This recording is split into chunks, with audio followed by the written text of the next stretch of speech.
Can you count? I say the future is ours. If you can count. Now look what we have here before us. That is a miracle.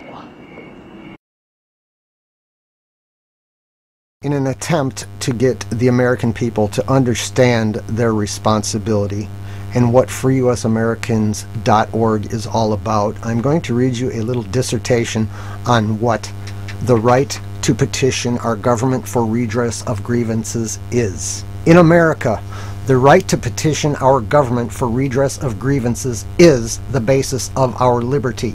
Our founders explicitly recognized this right in the very first amendment to our Constitution, for they understood that without it, we could not have a servant government whose power is defined and limited by the consent of the people. In America, the right to petition our government for redress of grievances is an unalienable right. It derives from our faith in a supreme being and ultimate moral authority, from whom we gain our understanding of equality, justice, and the rule of law. Implicit in our First Amendment constitutional right to petition our government for a redress of grievances is the government's absolute moral and legal obligation to respond honestly and completely to the people's petition. This is the essential cornerstone of popular sovereignty, a government of the people, by the people, and for the people. In 1791, the right to petition became primary among the rights of the people of the United States of America as expressed in and guaranteed by the First Amendment. Some would now have us believe that our First Amendment right of petition is nothing more than a guarantee of free speech, that this vital constitutional protection, the very basis of our liberty, is simply a right to voice our grievances to the government. Some would try to convince us that we the people do not have the absolute right to an honest and complete response to our petitions, or the authority to demand that our government correct the abuses and violations of our liberties. Some would even go so far as to say it is merely a right to complain with no expectation of response. This is nonsense. This is dangerous talk to a free people. We must not listen to those who would denigrate our Constitution and undermine the principles of liberty and justice that gave birth to our nation.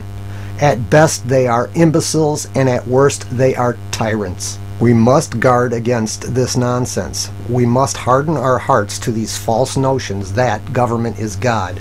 We must recognize that even in the long run, government can never be rational without a principled constitution firmly rooted in liberty.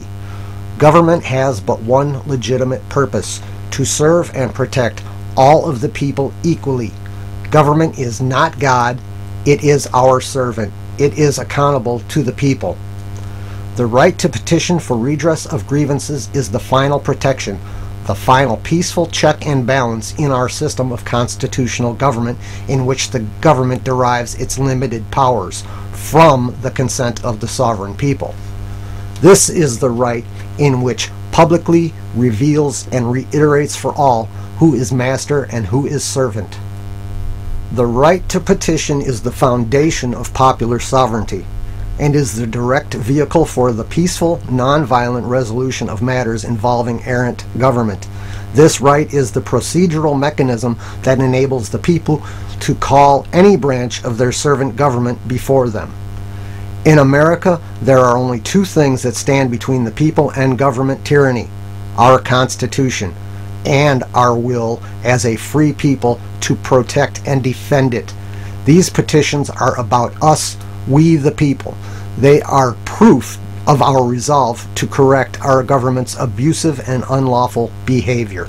The First Amendment right to petition the government for redress of grievances is an individual, unalienable right of every American.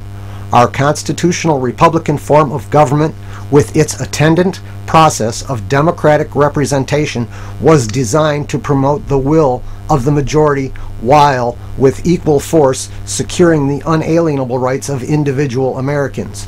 Our Constitution imposes strict prohibitions on the voting majority's power to deny, impair, or in any way interfere with the natural, unalienable rights of the individual.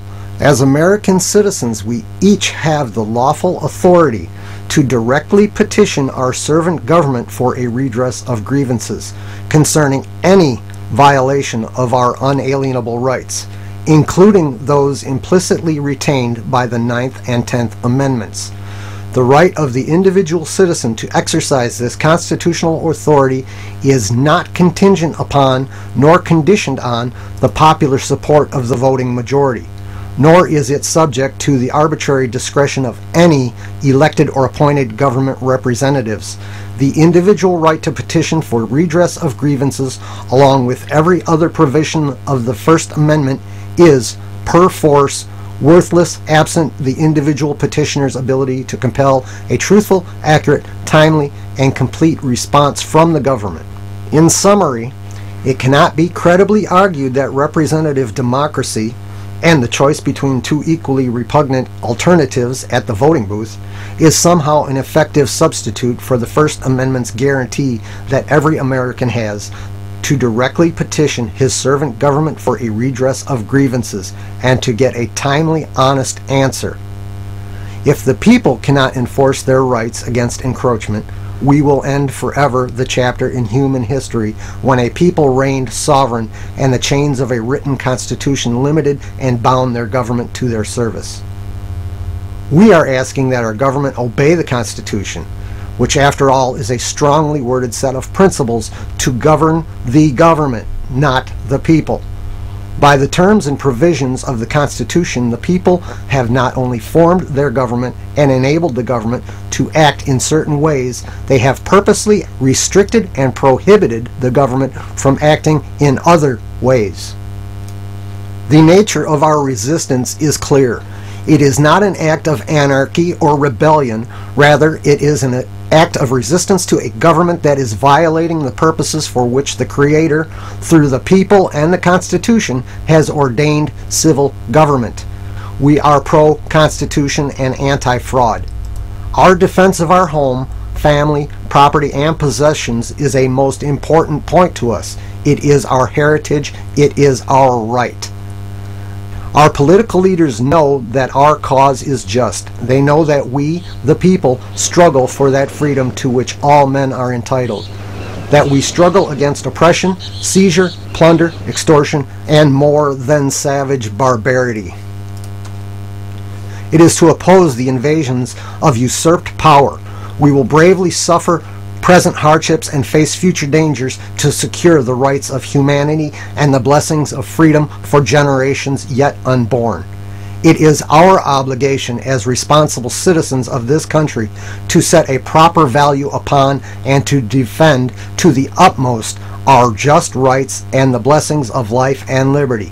Without this personal commitment, a few unprincipled individuals would tyrannize the people and make the passive multitude the slaves of their power.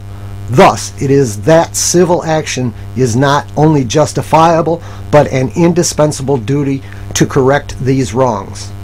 It is upon these principles that we are resisting the government and are opposing force with non-violent force. As our founders said so clearly, if money is wanted by rulers who have in any manner oppressed the people may retain their money until their grievances are redressed, and thus peaceably procure